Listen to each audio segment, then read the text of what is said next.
Hey, what's up, Hey. guys? Hey, Stacey. Hey, sorry about that. We had a little bit of technical difficulties.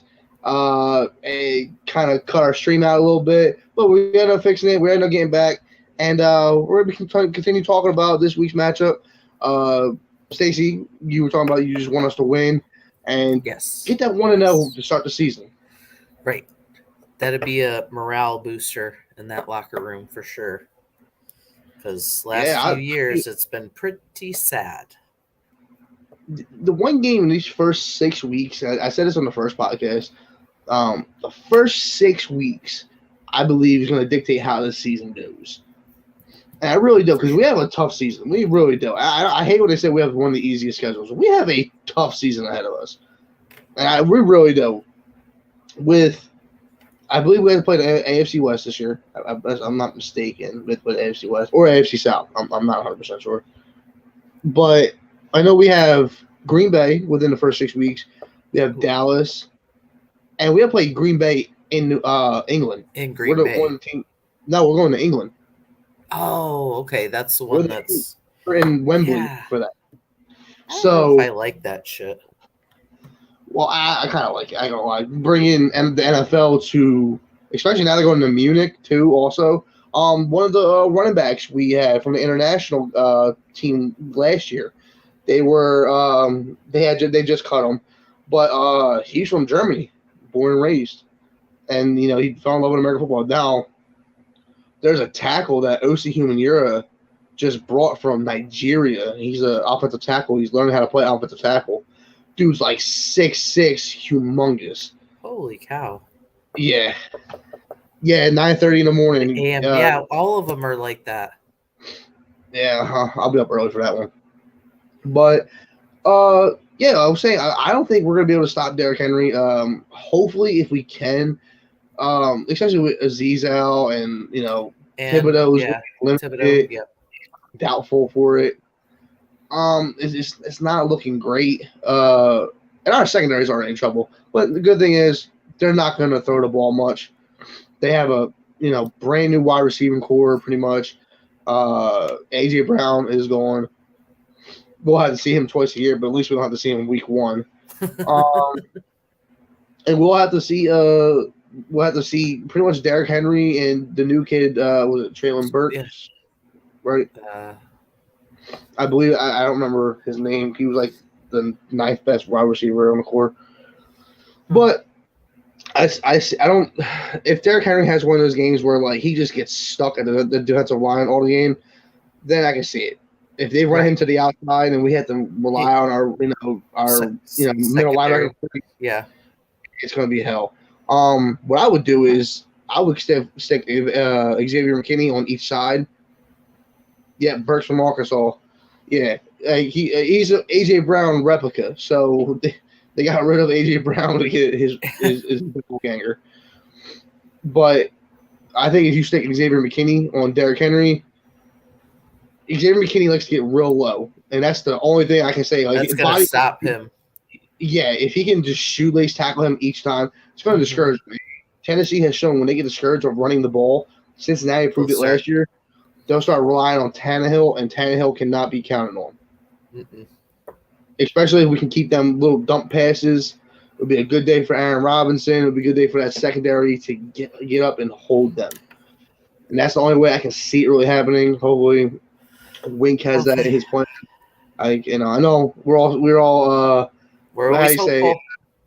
Always couch GMs and couch coaches, Right. I think that would really help. No, it's our Monday quarterbacks.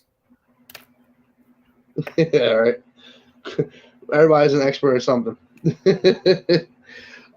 Daniel Jones, I haven't heard much about him in practice. They've been keeping it real hush-hush this week.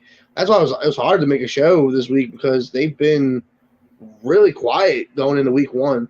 Like, not even practice has been leaked or anything. Yeah, well, they didn't, and they didn't have practice yesterday. Yeah, they're letting them rest before week 1. That's usually normal because they're gonna have to they're traveling, so they'll get a day off of practice. They'll probably do a light run through today, and then Saturday they'll jump on. Well, tomorrow's Saturday. I'm sorry. They'll jump on. Yes, please. Fly down there. I'm used to it being Saturday because I got to go to work tonight, so I'm usually off tonight. But new management of the job, new owners, so now I got to go in. You got to go in again. I got to go. Yeah, they took one of my days off from me, but just gonna. I'm used to going in on Saturday night, so I'm thinking it's Saturday. But yeah, I'm thinking Sunday I'm gonna have all day to watch. I'm planning on watching every single game I can. Right. Just I watch all games. Like I mean, people are like, "Oh, how do you watch anybody else other than your team?" And it's like, it's football. Enjoy the sport. Right. I was telling guys in our our network, I'm like, watch the USFL. Like it's not a bad watch. Like some of the teams are a little cringy because like watching the dude Perez from the New Jersey Generals. Dude couldn't throw a 30-yard bomb. Like he went to throw to a streak route, and he underthrew him by like 10 yards and threw a pick. Like I'm like, this dude can't even throw a 40-yard bomb. I'm like, but then they had some really great plays that just popped out of nowhere. But that's all. Like it was a real good fun thing to watch. At least during the summertime, it would keep you. Not it beats the NFL. Like Right. Yeah, Kayvon Turpins. He went to the Cowboys. Had a punt return and a kick return in their last game. Yeah. So they needed wide receivers. They went to a place where wide receivers were plentiful. I think there's been 50 or 60 signings from the USFL. I think it's about 50, if I wasn't mistaken. Literally 50 dudes who were sitting on the couch doing nothing got paid to play for 8 to 12 weeks, depending what team, whether they're playoffs or not. And now they have a chance in the NFL. That's amazing. They had a chance to prove themselves. So, but week one, I'm excited for. I think the Giants they have a chance to win this game, but it's going to be a quick, And I've seen, like I said, it's going to come down to stopping Derrick Henry and frustrating Tannehill, because I don't think their defense is that good. I don't think their defense is remotely that good. I think Adoree Jackson's going to come in because this is a revenge game for him. This is a revenge game for him. This is the first time back in Tennessee since leaving. So he'll have time. He'll have the opportunity to show, I'm going to shut down these guys. You didn't want to sign me to a contract. You didn't want. I wanted to stay here, and you didn't. So I'm going, and now it's my revenge game. So I'm excited to see. I want to see Saquon. That's the biggest thing I want to see. Is Saquon. Anybody who you want to see, Saquon. Mm-hmm. I want to see him. I want to see the battle of the running backs. I want to see King Henry versus Saquon. I want to see him but man, I want him to stay healthy. See, the thing is, that ACL injury wasn't his fault. I can't. Dude he gave himself up on a play, and the dude's still driving him to the sideline. He planted his foot, snapped that. But and that's it's just how Bears are. But the tight end, the thing is, the depth at wide receiver is still good when they're all healthy, and I like that. We've got 1, 2, 3, 4, 5, 6, 7 of them. Yeah, just about that. Yeah. I like Tyrod as a backup. If he has to step in and start, I like Daniel Jones as a backup, because both can win you 4 games or 3 games if they have to. In succession, I don't know. Right. I'm glad they got rid of. The third QB. I didn't hear that today. I've heard he's on track to be there for Sunday. Sorry, I was reading Paul. Here, and Tony's out. Tony's out. I haven't heard he's not questionable. Yeah, the only one that I heard was questionable was Shepard. Yeah, he is. I think Tony is questionable, but they say he's on track to be in the game.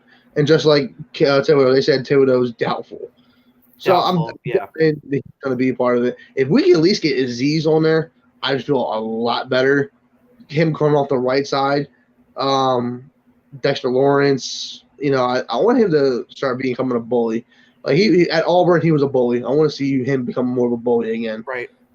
You're a big dude. He's 6'5", 6'6", and looks like a big baby. So I want you to feel that. Derrick Henry goes through that. those 1 or 2 slots, stuff your big ass in there and get in there. Right. Get in the way. If you run, you're bigger than him. Exactly. I want to see you clock those holes up and make sure like he has to bounce to the outside. Just force him to the outside, force him out of bounds, 1 or 2 yards, because then he gets frustrated and they give up on him. It's the best thing to do. And this healthy wide receiver core, I want to see you. I want to see deep plays. You've shown that you can make a pocket for 4 or 5 seconds. Get the ball down the field. Like enough of this little ringy dink over the middle, comeback 2 yard, slot 3 yard. Exactly. I'm tired of 15 play drives that end with 3 points. You're wearing out the offense. You're giving their offense too much time. Get down there in 7, 8 plays. If you have to, take a shot down the field. Daniel Jones, surprisingly, over the last 4 years, I think he's 5th or 6th with a deep ball over 50 yards on accuracy. Yeah. He's got the arm for the deep ball. Let him do it. It's the one good thing he's good at besides running. Right. He's not good with medium accuracy and short accuracy. Listen, I'm not going into it with the whole. What I'm talking about. What I'm talking about. Everybody knows what happened with the turf. The turf, was. It's the turf. See, that's another reason they need to get rid of the turf. It was the Eagles. It was a setup. It was a setup. No, Ken Fry. No, I've said it before. I thought Devontae Freeman being a backup was a good backup, and Josh Jacobs last year. Was it Josh Jacobs? Not Josh Jacobs. No. It was kind of a little guy too. I can't remember. It's not like you sent me the name of the dude we picked up last year, but I like them as it's kind of like what I need with what the Cowboys have with Tony Pollard. Do you need a back that can get you 5 yards? But if you need a big run, I'd give it to Saquon. Let him go in there for 2 plays. Put him in for a 1st and 2nd down, 3rd down. If you still have him in there and he's close yardage, I'd do it. But don't kill him. I wouldn't give him 20 touches a game. And I think he has the ability because he's a hungry kid, man. He wants it right now. He wants to prove everybody wrong. Ken Fry, I showed a statistic on here 2 weeks ago. The Giants and the Ravens have been the most injured franchises since 2009. Now, 2009 was the unveiling of the new Meadowlands. The most 9 or 10 injured teams all had turf. Yep. There was only one natural grass team within the top 15. And I think it was Houston. I'm not 100% sure about that. But all of them were all turf, artificial turf. Bring back natural grass. It has more give to it. I've said it before. I believe we said it a couple weeks ago on this podcast. It has more give to it. When you fall and you plant your feet, it gives away a little bit so that it doesn't contort your muscles too much and your ligaments to where it has no give, and then you press down too hard, snap your ACL. Or you go to cut too hard and it snaps your MCL and you can't move. Like, it's what we're seeing all over the league. There's no reason. Like, you go back 20, 30 years ago when there was natural grass fields, you didn't have ACL tears like this. There should not be. I'm going to count this. I'm going to go through every team's injuries through training camp this week. I'm going to figure out how many ACL tears and how many of them were on natural grass fields or turf. Because it's astronomical. Every time you hear somebody going down, it's ACL tear, knee problems. It's always the knee. It's always where you have to put pressure down, and the pressure rebounds from your foot pressing down, coming back up to your body. That's the point. It's the middle point of axis. It's pretty much simple geometry. The middle point axis takes on the most weight. Right, and if you plant your foot, what is your fucking? You're just gonna. Your center axis is your knee. Yeah. Why is it these back to watch an ACL tear back in like the early 2000s and the late 90s, like it looks a lot more gruesome. Like you can see the knee contort in a bad way, and you go, oh, well, I can understand why his in the ACL pop. These guys are doing basic, just juke moves, and they're just like as soon as they go to get up, they can't move, and they're actually able to walk off. I'm like, how are you walking off on an ACL?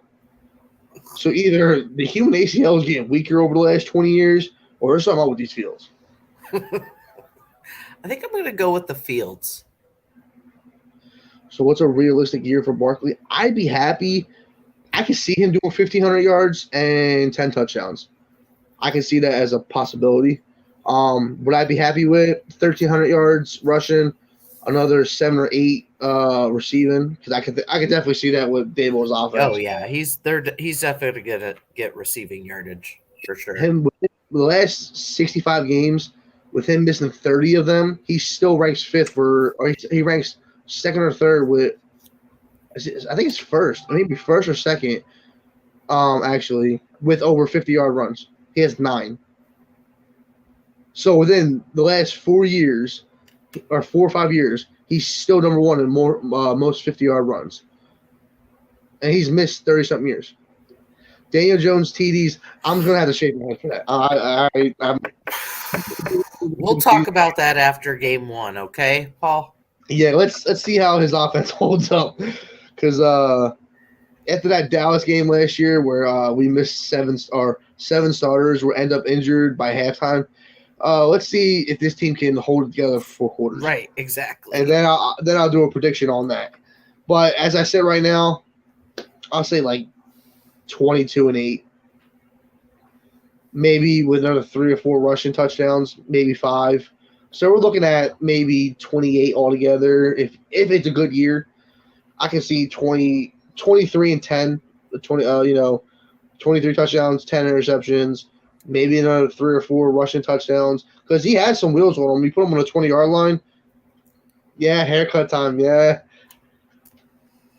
But you never know, man. He could get to 35. You never know. I just need him to have a Nick Foles year where he throws 7, twice. 7 in a game twice, and I'll be happy. But moving on, like I said, we have some pay cuts, that were done this week too. Darius Slayton, he already got majority of his contract. So looking back, he took a pay cut from 3.2 million, I believe, down to 800,000. And he was the first guy on the field that morning. Yeah, which I think everybody's like, well, he really wants to play for the Giants. I'm like, I just don't think his market was big enough if he got cut by the Giants. And I have heard, but the thing is, I have heard teams call and ask for him. Hey, you guys interested in getting rid of him? And Dabo told him not yet. Well, Shane told him not yet. I'm hearing that they're not ready to give up on him yet. I believe Galladay is close to being let go. Right. But I had totally forgot he was still around, to be honest. You haven't really heard much. But I just wanted to I believe I'm glad they're not giving up on Slayton. Dude's a burner. He reminds me a lot of Deshaun Jackson. He just doesn't have the hands of Deshaun Jackson. Like, he can get behind defenses if he needs to. He has that speed, especially ever since he was at Auburn. He's had drops problems since Auburn. Yep. Yeah, Wando, surprisingly, they released the depth charts. He's wide receiver number 1. And really? Cordell Flott, who played at LSU, he said everybody who he played in the SEC, he said Wan'Dale Robinson was the hardest to cover. And that's saying something coming from the SEC. LSU didn't have a bad year last year either. So for him to say that, that's pretty high of a compliment. Now, if you drafted with him, I don't know. But, there's a lot of rookies that I want to see, cut out. Who do you want to see of the rookies, Stacey? Who do you want to see come out this game? Well, I mean, if Thibodeau or I don't even know how Elijah Ajawari, how do you say his Aziz name? Ojulari? Yeah. Ajulari. Too bad. I mean, it would be nice if they showed up, but Sills. You want to see Sills get some time? I mean, we got to start somewhere, and if Galladay isn't, he's here and there. Well, Daniel Jones seems to have a good repertoire with him. For the rookie myself, I want to see Bellinger. I want to see him have a good game. Let's see. I want to see Cordell Flott have a good game. If they have him in at safety, they did draft him in like the 4th or 5th round. I do want to see what they get. What kind of safety they got with him. He showed a little bit of promise in the preseason, but he didn't show a lot, and that's the problem. But he can take some. Safety's a real weak position besides cornerback. I think Xavier McKinney is going to look good this week. He reminds me a lot of not in the power wise of hitting, but the ball hawking of Ed Reed. Like he can get across the field quick, and under Wink, I think he has a chance to become a star, cornerback. And I've always liked Xavier McKinney. Like I said it before. Yeah, that's what we were just talking about, Paul. If Derrick Henry gets past that front four, those linebackers, Tay Crowder is not taking down Derrick Henry. I'm sorry, it's just not happening. So it's going to be a rough game. My solution was putting Xavier McKinney on him because Xavier McKinney, when he tackles, and he tackles somebody especially bigger, he showed it against the Tampa Bay game the last couple years. He's able to get low and get that, he don't tackle you at your thighs where, all running backs are the biggest. He gets you around your calves, and he gets you, get you down. He wraps you up until somebody else can get there. He's really an efficient tackler. So I think, for him to go 4 quarters with Derrick Henry, I just hope he doesn't end up like Josh Norman and he goes too high and ends up, on a Nike poster. So that's what I'm really, really hoping for at the moment. The week 1 match, he regressed from the first year he was here. He was what he was. He did he showed what he was. He's Van Der Esch. He tackles upfield. He does not make tackles at the line. He does not stop the run. He doesn't stop the run where he's at. He stops the run from behind. And that's not something we need. And I don't think he fit well with, Wink's defense. They gave him a chance during the, preseason, hey, can you make this change? And he just hasn't done it. He hasn't done it. So he was excused from practice. The next day, who was that from the Ravens? Who'd they pick? They picked somebody up to replace him. Yeah, I think they picked a few guys from the Ravens. I think there was another one too. I wasn't too sure about him, but I think it was a safety really. But like I said, it's another position we need. But that's why I don't have a high hope of what this season is, because we're missing so much, and we're gonna have a lot of money to play with next year in terms of cap space. I brought up to Paul earlier.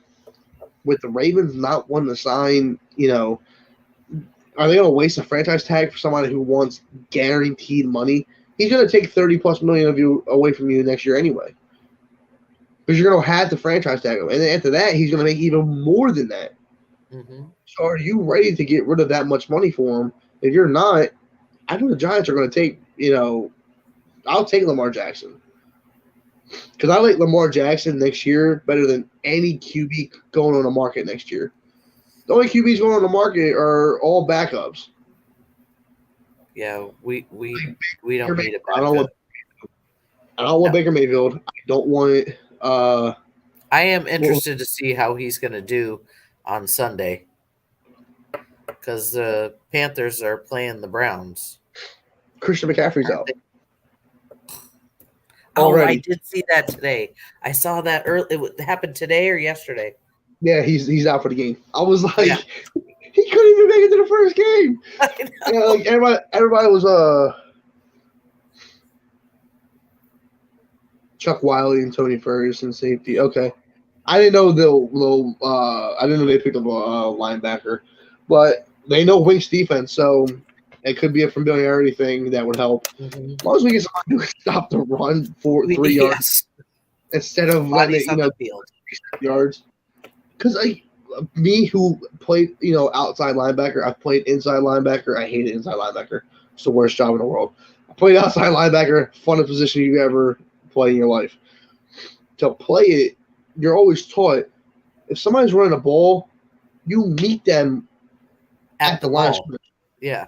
You don't sit there and wait for them to come to you, because once you plant your feet, they're going to run right through you. Mm-hmm.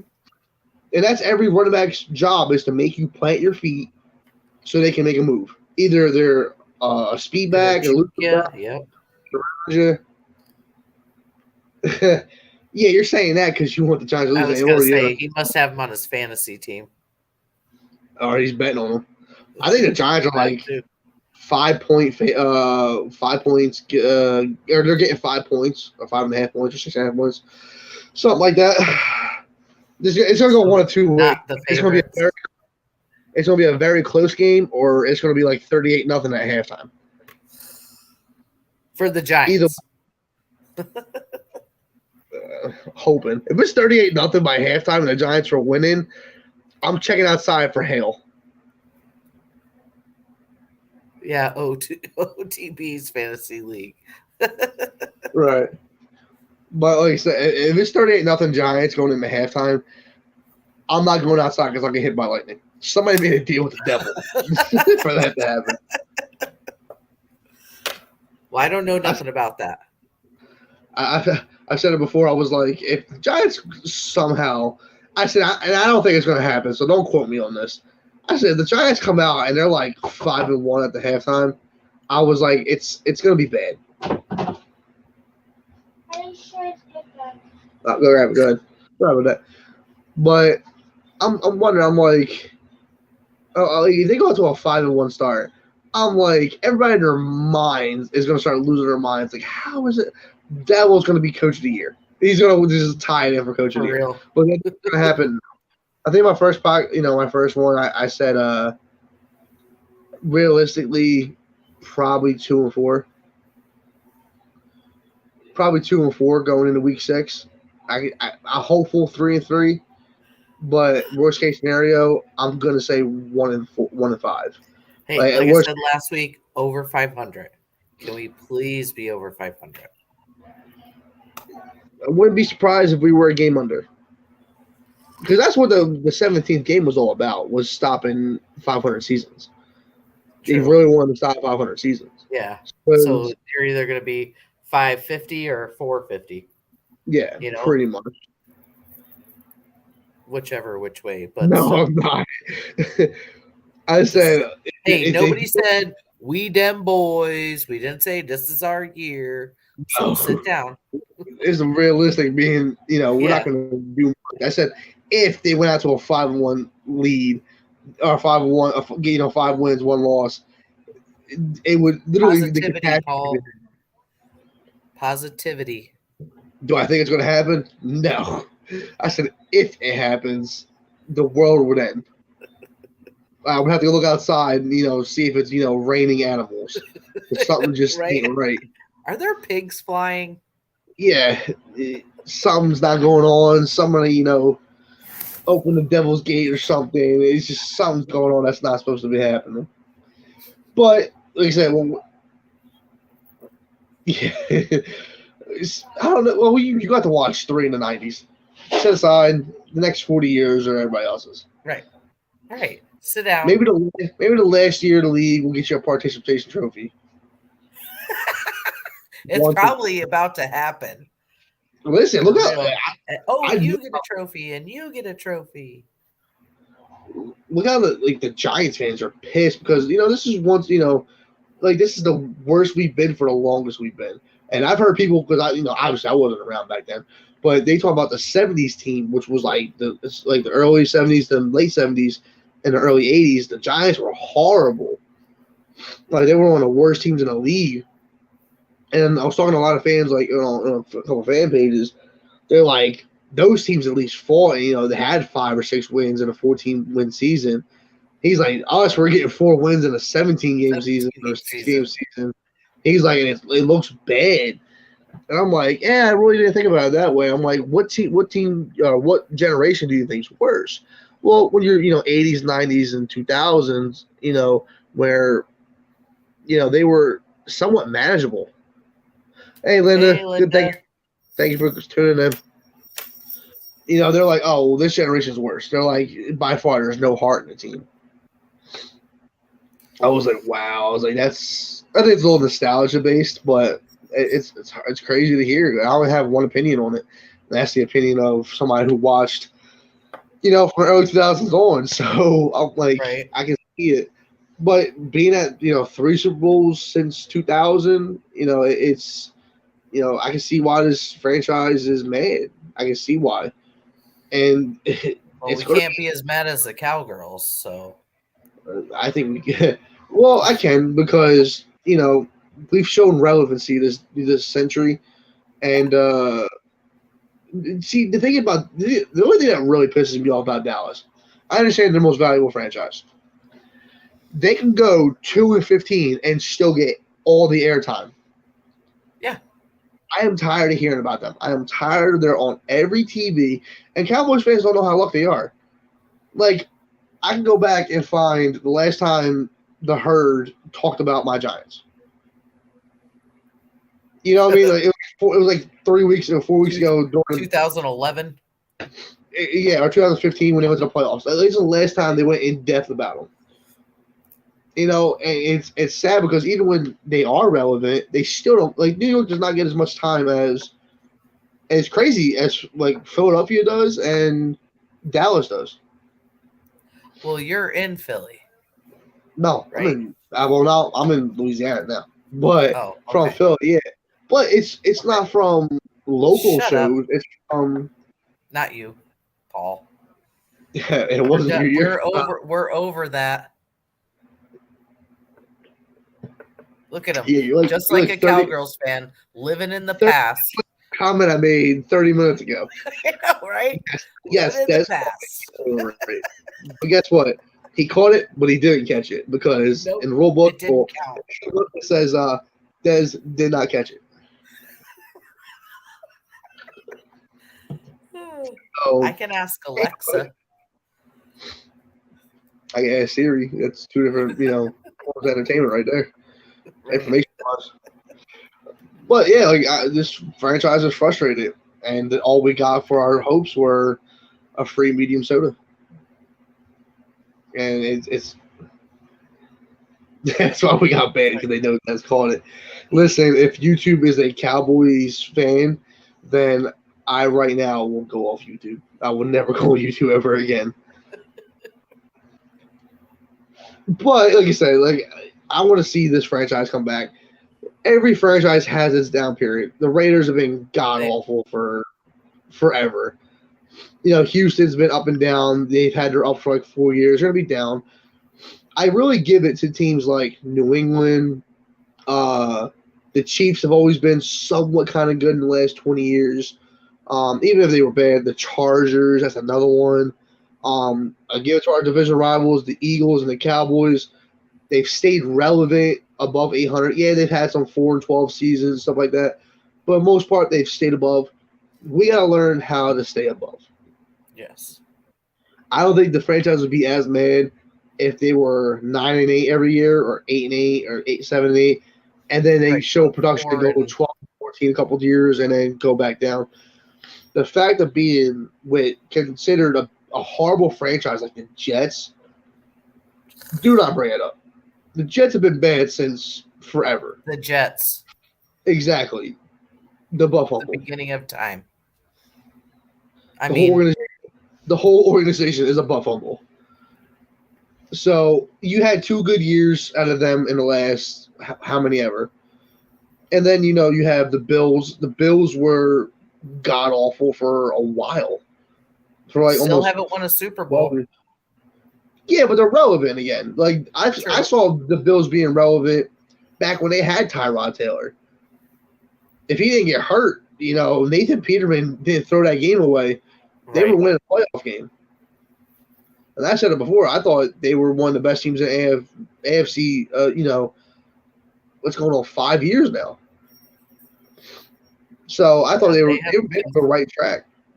Miami, they're flip-flop. They haven't been good since Chad Pennington. And even now is a fluke year.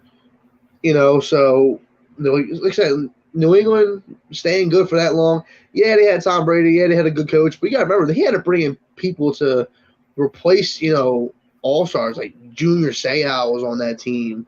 Mm-hmm. You had, Asante Samuel who he had to replace. And he ended up finding good people. He just never could draft a wide receiver to save his life. No. They went through a lot of them. Pittsburgh being good for 20 years. Yeah, the Jets beat. Okay, you're happy about that. I get it. Again, I get it. Living in the past. They beat you 3 times too, right? The last 3 times you let's not bring that up. Yeah, they beat us. It happened last year. But they beat you 3 times. And then the fact of you were favorites going into that game, and they beat you 3 times. Dak Prescott has lost to Sam Darnold. Fact. I remember you brought that up in chat before. Yeah, they've beat us the last 2 times. They've beaten you the last 3 meetings of yours. So there's that. Now, what was I saying before that? I can catch up on them. But yeah, like I said, Baltimore's been good since forever. They've always been a contender in some way. Since these had their off years, the Browns are the Jets, same team.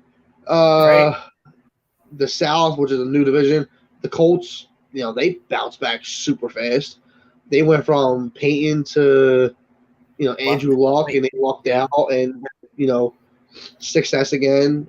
And, Jacksonville, they found their footing for a couple of years, and then they came out and, they didn't have anything anymore. Blake Bortles wasn't the answer. They've had like 4 QBs since then. Saints is grabbing Breeze. They were they were good for how many years? Atlanta after Vic, they stayed relevant somewhat. Not as much as the other teams, but Tampa Bay, they were after the 2002 Super Bowl, they were dog shit for years. Carolina had 1 year with Cam. So to be relevant, it's really hard. Green Bay's been top of the mountain since. Another thing too, they went back to back with quarterbacks. You can't. It's so hard to pull off. But like I said, giving it to the Eagles, man. Like going from Donovan McNabb to Vic to Nick Foles to Sam Bradford to Carson Wentz and now Jalen Hurts. For 20 years you have 7 quarterbacks and you're still a playoff contender. That's what I said. I gave it to the Eagles. I'll give it to them. I hate giving them props. I hate. I call them the Pigeons because that's what their emblem looks like. It looks like a dirty New York pigeon. But I just those are city chickens. 1 year they go 4-12 or 5-11, and the next year they hit on 9 out of their 10 draft picks are somewhat working. I'm like we can't get a break. We get 2 of them, and then our 2 good players are leaving eventually. Our signings don't work out, nothing. But they got good personnel there, man. I'll give it to where it is. When you got good personnel working in the building, that's what we need. The Giants need good personnel. Like I said, my expectation for the game, I'm gonna give a final score. I'm gonna say 27-20. And why not? I'm gonna go with the home team. I'm gonna go 27-20 Giants. Well, I'm going Giants regardless. I really don't care what the score is at the end of the game. If you had to give a score, what would your score be? Oh, 24-17 Giants. Okay. It's not a bad score.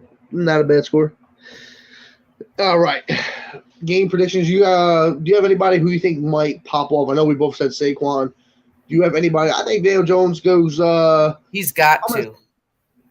I'm going to say Daniel Jones, 24 out of 35 passes, 2 picks, and an interception. I was going to say how many interceptions. So I'll say he throws 2 touchdowns, so an interception, may have 1 rushing touchdown. If he can go off for 6 today, I'd feel real happy about the 35 I put on a bet. I'd feel real happy because then he only has 29 more to go, and it'll make me happy. Right. But Galladay, I think, Bellinger. See, the thing is, that's why I think they should have, I think one of the tight ends they should go after, just to have a good 1-2 punch. And he's a tall guy, Cole Kmet from Chicago. You don't hear about him, but he is a vital piece, and he's a blocking tight end. I would love Kmet to come to the Giants, offer him like a 4th or 5th round pick for him. I think they eat that up and they take him. Especially with how big they need picks right now for rebuild. Offer a 5th round pick. See what they'll get for him. I already talked about shopping Montgomery out or Cohen out. So I wouldn't mind trying to pick up Kmet and see what they do with him.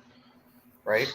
Bring him in as a blocking tight end. Like I said, one of my favorite tight ends that nobody really talks about was Larry Donnell. If he didn't have that career leg injury, the Donnell was a tall, lanky dude who can go up for the ball. I remember the Washington game he won for us. Last second, back in the end zone. He goes up for the ball. He has it. It's his. Ain't nobody around him. So I thought, somebody like that, well, Cole Kmet, really looks like, well, obviously not looks like, but, lengthwise. Yeah. I like those big tight ends, man. I really do. Big tight ends who can get up and block, but can go down the field and just get a catch. Yep. He's got hands. He's got 31-16 Belner TD and Graham Gano 3 field goals. Listen, if you have Graham Gano in your fantasy, you're going to get a lot of points this year. I'm just going to let you know that he's going to be taking field goals for his life. But right now we're going to go into our final thoughts, and we're going to go into a Q&A if you guys want to ask us some questions. If you guys want to, talk to us, see what our thoughts are on anything else in the league, let us know. But like I said, my final thoughts, Giants come out with a win. Hopefully, I'm hoping. But like I said, you don't know the first week, you want your team to win. I'm going to say my team's going to win. We all want our teams to win the first week. The first week, you're going to figure out what your team is for the year. Exactly. And whether or not you need to go schedule your AA for the end of the year. No. You're going to have to schedule your AA for the end of the year. I think I'm going to have mine marked down for January 7th or 8th for the last week. And my favorite player all time. Stacey, I'll let you go first on this because I got a long one for that one.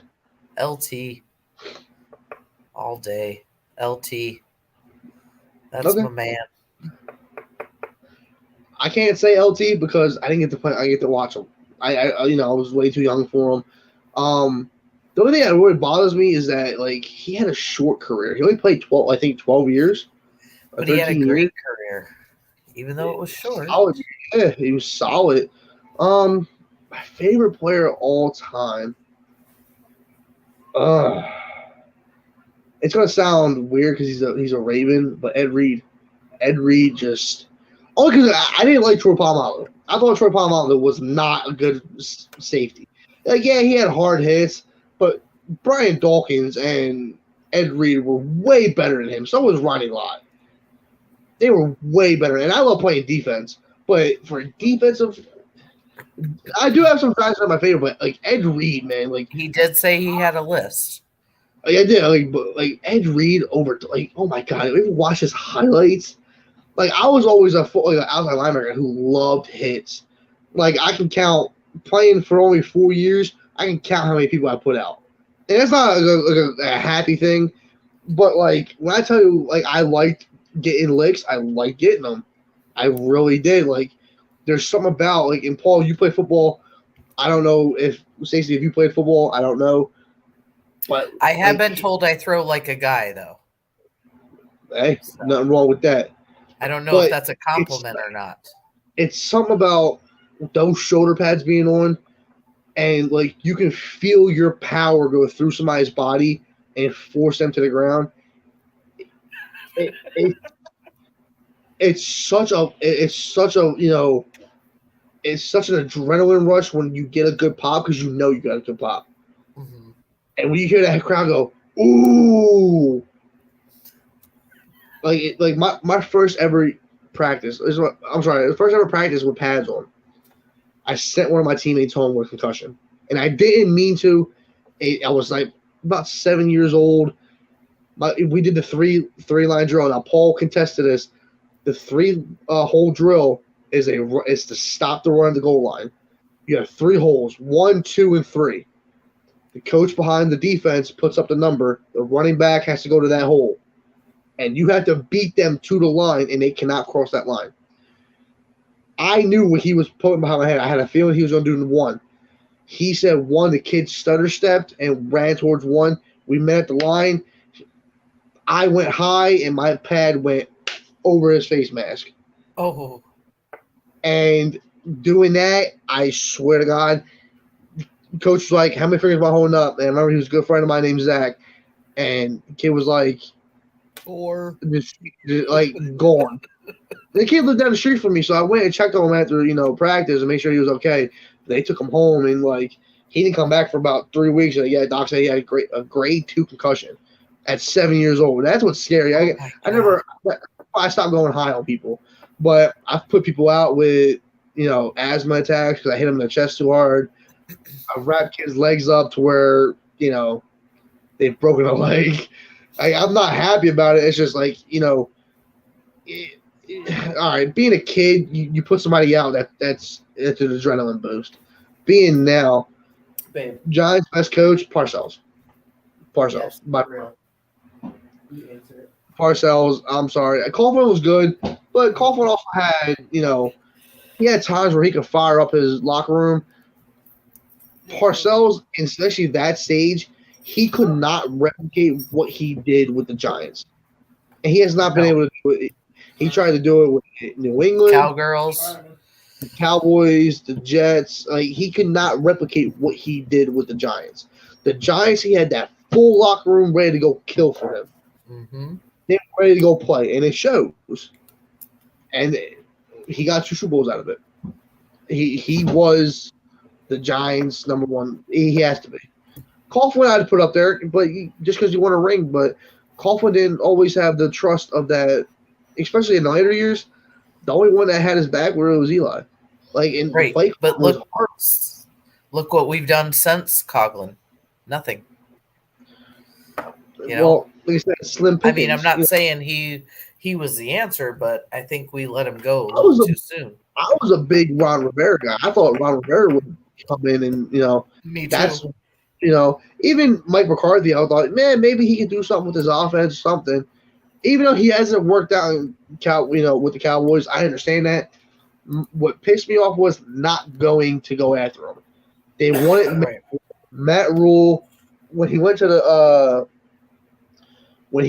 Carolina. They paid him so much money not to go to the Giants and sign. They gave him a huge signing bonus. Last question: if you finish top 3 lottery next year, where do you draft? What position? Depends on how Daniel Jones is. I can see them going. I can see it depends if they can get a solid quarterback. Next year, I wouldn't mind going after Garoppolo for a year because he's going to be on the market next year. Garoppolo for a year or 2 until we can. I don't want C.J. Stroud. I don't want Bryce Young because they're all thin. Like they're smaller than Lamar Jackson. You know what I mean? I don't want that. Will Levis, I'm sorry. I really don't like Kentucky. Kentucky has finished bottom 5 of the SEC for the last 10 years. Like, who wants a 7-5 quarterback every year? If you can't compete with the best of them, why even show up? So it's going to be tough to see. Big Ten quarterbacks don't really work out anyway. SEC quarterbacks, they work out somewhat.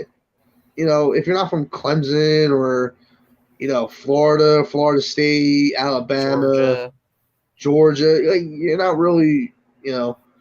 So we got to see where these quarterbacks come from. You know, maybe Oregon, if they have a quarterback sometimes, but I'm not excited with this quarterback a lot. Maybe next year after that, we can go get a quarterback. But this is probably most likely Daniel Jones last year. They might keep him on for a backup. I'd give him 1 year, $8 million. That's literally what I would offer him. Right. He definitely has to prove himself, though. No, as a backup for Garoppolo, well, but I can see. True. But the thing is, I can see him going to like Tampa Bay and being their starter because they're not sold on Kyle Trask. And you think Garoppolo's going to go back up? Because are you talking about Garoppolo next year? For next year, Tom Brady's going to leave that to this year. Otherwise, he's getting divorced. So he's going to be gone. I think he's already headed down that road. I don't know. His supermodel wife's kind of pissed. Oh, but, certainly. But at least my favorite Giant of all time would have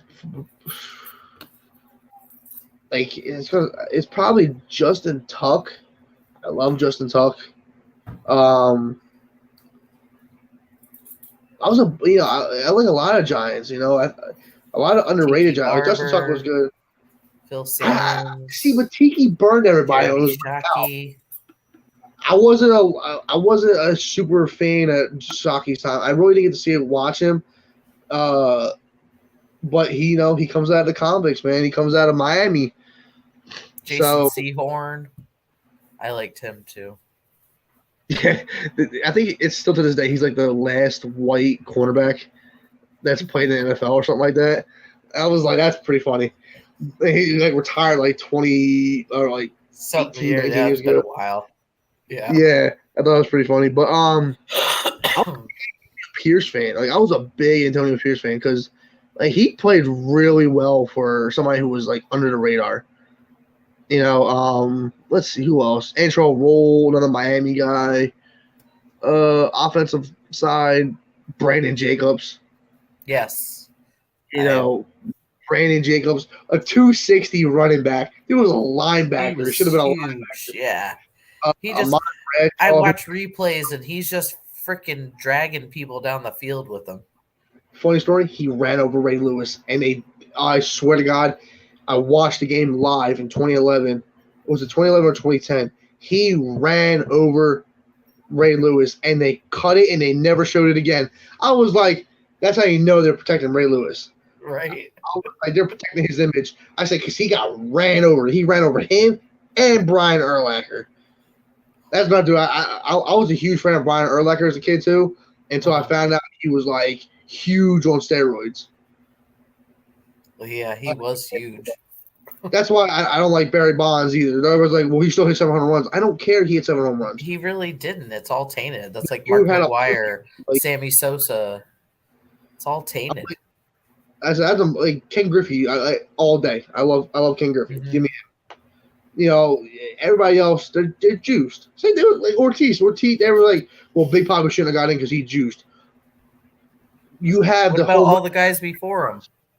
I'm you have Barry Bonds as the home run leader. I'm unless you put an asterisk next to his name, don't complain about David Ortiz. No. David Ortiz got popped one time in 20 years. I'm you have A-Rod up there, and he got popped 4 or 5 times. But you said, any final thoughts from you, Stacey? How you gonna? Like I said, we just need to win. Let's get the first win of the season out of the way. Says Otis Anderson before your time, 2 Super Bowls. Otis Anderson wasn't that the running back, right? Correct. I believe that was the running back for the 2 Super Bowl runs. Yeah, and I'll tell you something about Otis Anderson. I watched Bill Parcells. He said if we were going to win this game against Buffalo, he said Buffalo had the better team going into the game. He said the only chance we had to win, and we did it, was to control the game. He said take the ball out their hands. And Otis Anderson was like, I can do that. He put the game on Otis Anderson's back.